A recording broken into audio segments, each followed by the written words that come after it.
What is up and welcome back to the channel for another workout in under an hour. Today guys, we're hitting back again. This time we're doing rows on rows. So let's get into it.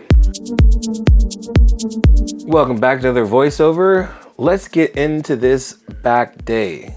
Now, she's got a weight vest on because she's actually progressing in the weights she's using. Now again, if you look at her form, look at the tempo, she's increased the weight she's been using previously because this part has been consistent. So because we're not using a traditional, pull down machine, I have to put a weight vest on her to keep her weighted on the ground. Otherwise she'll come off the ground.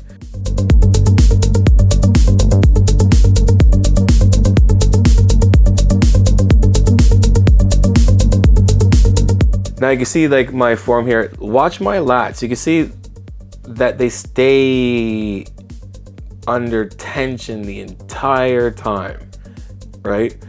I want to milk every one of these reps as I go, right? I'm driving the elbow down and then on the way up, stretching the top. You can see my traps are staying fairly depressed the entire time. They're not elevating whatsoever. As the weight's going up, I am locked into my lats, so they're stretching on the way up.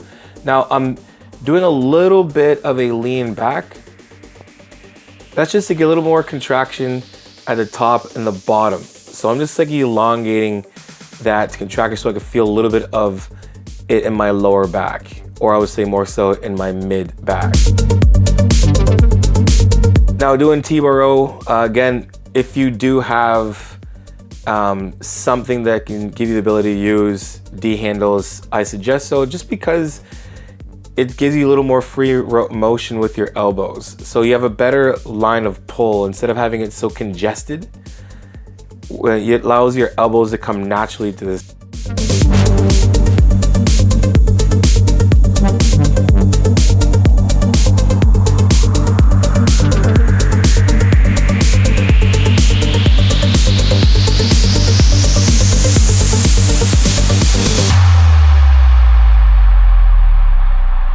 So here guys, you can watch it fight. You see me leaning back a little bit. I'm actually rocking. I'm actually elongating my stretch at the bottom. When we started this exercise, I realized I'm not getting the range I wanted. So I had to kind of sit back a little bit to give a little more stretch at that protracted part of the lift. So when I'm at the bottom here, sitting back more allows me to have more of a stretch. I end up switching this up and we end up putting a riser underneath our feet because the handles are long like that and the attachment I'm using, it doesn't allow us to get as deep. So now that we have this, so now that we have the riser here, allows us to have more of a stretch so we can get that full protraction, right? We want to keep the chest as parallel to the floor as we possibly can. That's going to give us the best range of motion. So when we're at this lengthened portion here, so when she lets go here, we're getting a crazy amount of stretch right at the bottom.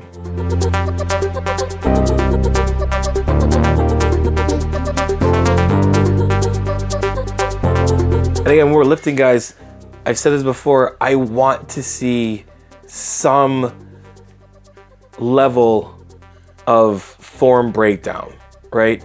That shows me that you're working hard. Now, I'm not saying kick your technique and form out of the room. I'm saying it should get harder and your form should break down slightly, right? That's just showing that you're still thinking about your technique, but your effort is at its peak because of how much you have to work through that being that much harder as the rep or set goes. Now at the bottom here, I'm doing almost like a dead stop, right? Each time I can reset and get it up. Now this is one of my favorite moves to do. I love this. We switched around here. Instead of going traditionally in that neutral grip, thumbs up, or I would say sometimes a semi-supinated, which would make the V, or like I would say like you're hitchhiking, your thumbs kind of tilted out a bit. The reason why we're doing it this way is because I wanted to hit a little bit more of the rear delt and the upper traps as well as the rhomboids, and still including the rear delts. So I'm not sorry, and still including the lats. So we're getting great stretch. You can see how I'm keeping my chest up. You see I'm stretching at the bottom, and then I'm basically driving my elbow back in a way to get my rear delt to work, as well as my rhomboids and my mid traps. So if you're really trying to work that mid back area, this is what you want to do. You can do the same thing of doing bent over rows and doing it with a pronated grip. So you can see here, both of us, you can see how we're letting the scaps open up intentionally, right?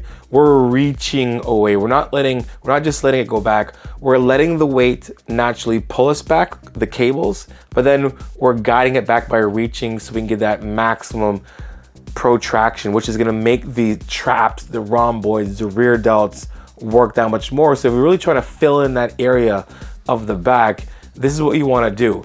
Protraction to retraction, right? Instead of keeping your body protracted the entire time, instead of keeping yourself retracted, which is fine, once you've got that down, you have control, now you wanna let the scaps open up.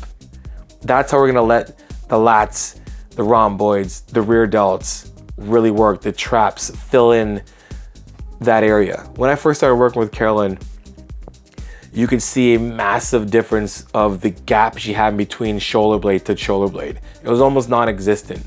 She had a fairly good physique already. She was a fitness instructor, she's a mother, you know, she's very fit and active. But when it came to competing, that part of the back we really had to fill in. So there was a level of protraction we needed to retraction to make the traps work that much more. We want to create that stretch, right? That length and contraction from the traps is when we're in a protraction position. The shortening of the traps is when the scaps are retracted. So we've done a great job over the years to really filling that in, and that's almost one of the strong parts of her back when she's in that back flex position. Now again, this is consistent for all of us. If you want to really, you know, add some muscle, look at what your body looks like. And a lot of times when I look at, you know, physiques, when I get some clients, I look at, like, you know, they ask me, Johnny, how much more muscle do you think I can build? And I look at them and they have that gap from shoulder blade to shoulder blade. I'm like, there's at least 2-3 pounds of muscle in your traps that you don't have right now. A lot of people have that, you know, the upper trap, but that mid trap, it's not developed as much because they're not intentionally protracting, retracting in their back movements.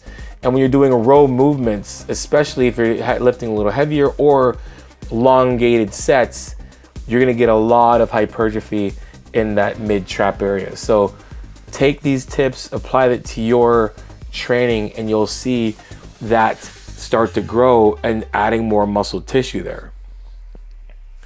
Now again, we're pulling some cues, guys. We want to think of, again, driving the elbow down still when we're pulling, right? We still want the lats to be engaged.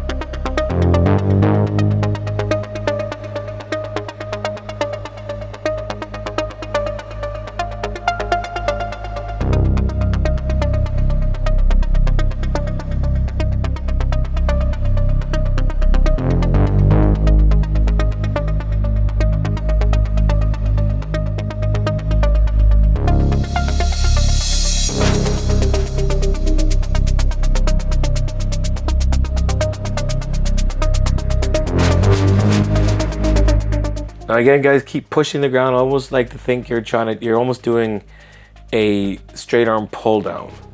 The tension at the bottom you feel in the straight arm pull down, try to feel that same tension when you're pulling. That can keep your shoulders down or depressed, right? We want the traps to get engaged here. We want the traps to get engaged from the scaps being retracted, not the shoulders being elevated.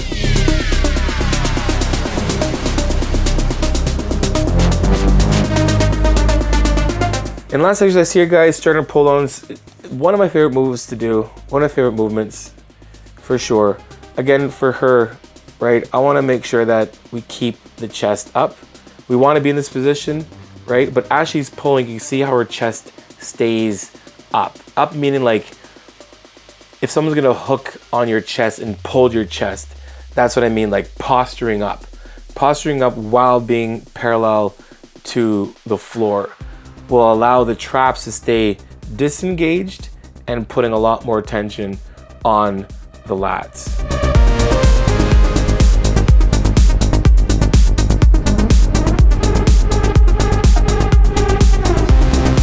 I want you guys to see, I took a little bit more of a angle up a little bit.